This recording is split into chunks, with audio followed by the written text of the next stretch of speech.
Hello, and welcome to my presentation on the Honors Porch. This is the University of Michigan Honors Capstone project, and my advisor was Jason McCormick. I'm Heather Brower. I'm a senior in civil engineering with a focus in structural engineering, and my primary interests are in business and community-focused applications of structural engineering. So for this project, I had an opportunity to create a space for other students, and for those familiar with the honors program, we have an office available to us in the Chrysler building on campus, and adjacent to that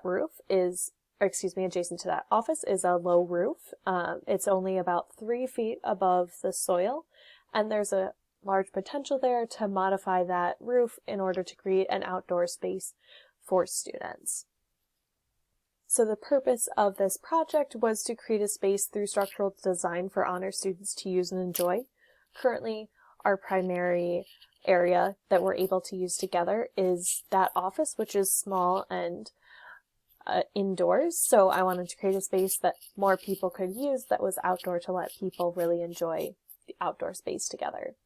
So the goals of this project were to ensure that it would comply with material codes and standards, to make sure that it's relevant to the current state of structural engineering, also to ensure that it had sufficient capacity for expected loadings, ensuring it was safe for people to use and a viable structure, and lastly, that it should optimize constraints such as constructability and economic viability to the extent that that was possible in a completely theoretical venture. So my method for approaching this was first to determine the loadings applicable to the structure, in this case primarily a gathering area, but also relevant are material loads as well as snow and wind loads, then taking those loadings and using them in design later. Next, after the loadings, establishing existing conditions, as this is not a completely new design structure, it's connecting to something existing. I would need to know the roof geometry, what material that structure is, how it was constructed, among other things. Then ideating possible solutions, not even fully fleshing them out, but seeing what's possible on the very basic level and what is not. Then going from there and creating conceptual designs. This is starting with the ones that I need the least amount of additional information for, as I'm working with an existing structure. The ideal solution will likely come from some form of integration, but there are solutions that are completely separate, so beginning with those while performing an analysis of the existing structure and trying to get as much information as possible about that. After that information is gathered, completing more conceptual designs that utilize that information to try to more efficiently use the existing conditions.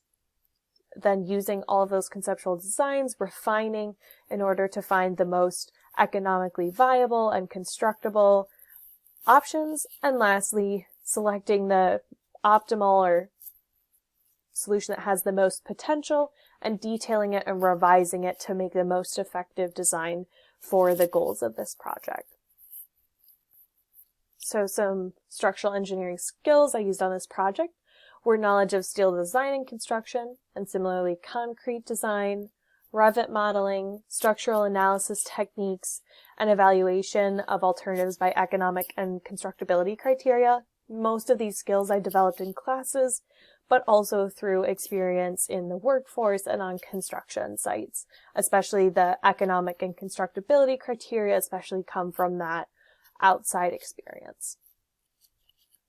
I was also able to develop some key skills throughout this project, first of which was knowledge of timber design. This is not a material I'd worked with very frequently at all, so I was able to develop a very introductory level of understanding of that to work with my project.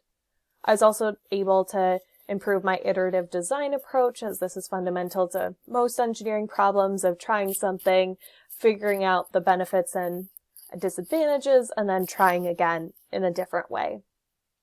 I was also able to work with an engineer who had been practicing structural engineering for a long time, and this was similar to working with senior engineers at a firm, so that was a very good experience professionally to develop that relationship.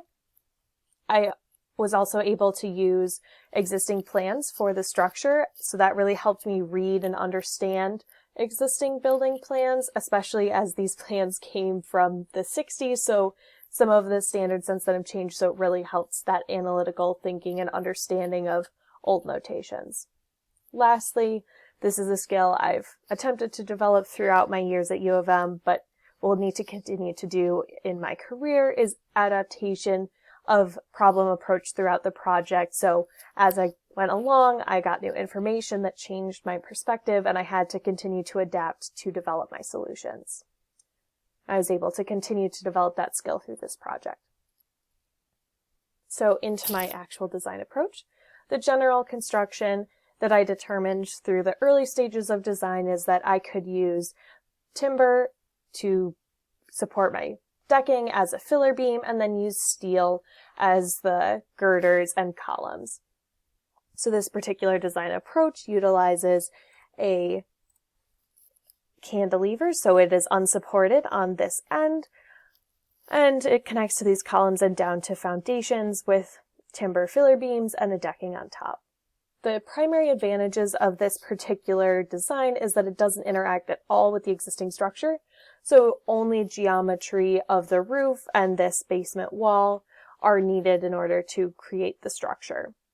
However, it has some very important disadvantages, such as these beams are very heavy at almost 200 pounds a foot and are very deep. The beams themselves are about 5 feet deep, and the timber adds another foot on top of that, and the decking another 5 inches. So that's looking at over 6 feet that you would have to traverse between the existing doors and the top of the deck, which minimizes the usable area.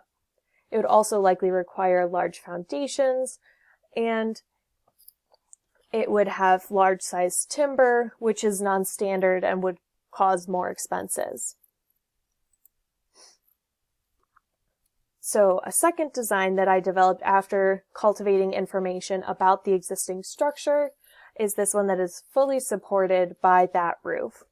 So some advantages here is due to the reduced length that these timber beams have to span is that they can be standard size lumber, in this case 2 by 12, and they have a much smaller structural depth. These beams are only about 2.5 feet deep.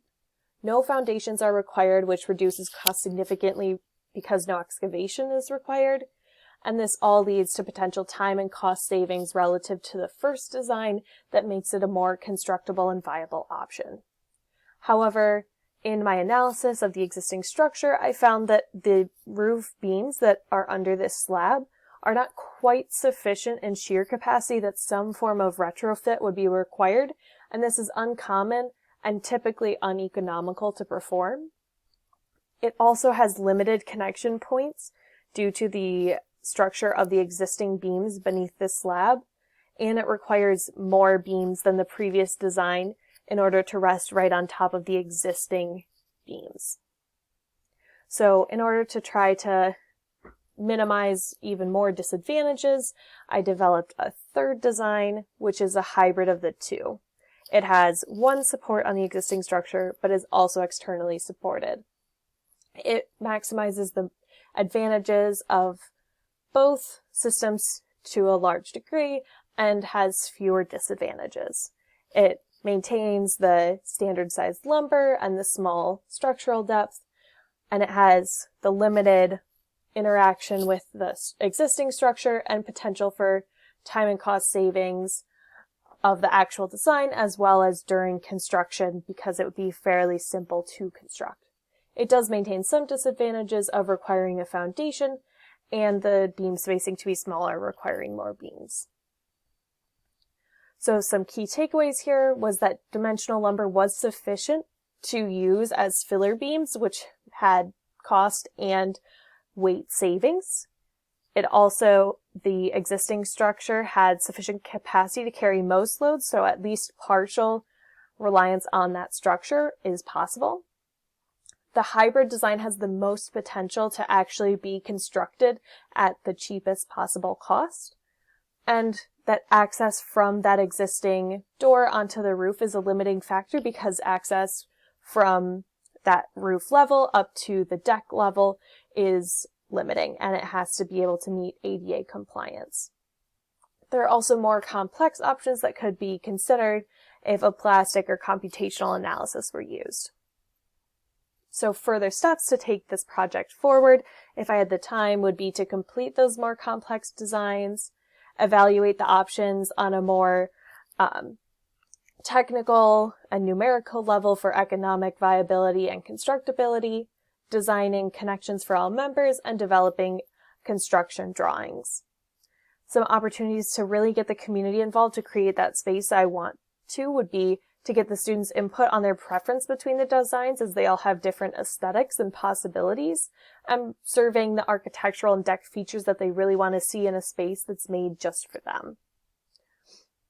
Lastly, in terms of actual construction, it would be good to establish a budget with a general contractor or design firm that's familiar with the available materials and price volatility due to the pandemic, and revise those plans for constructability as they have the experience needed with the subcontractors in order to ensure that this is the most efficient structure possible.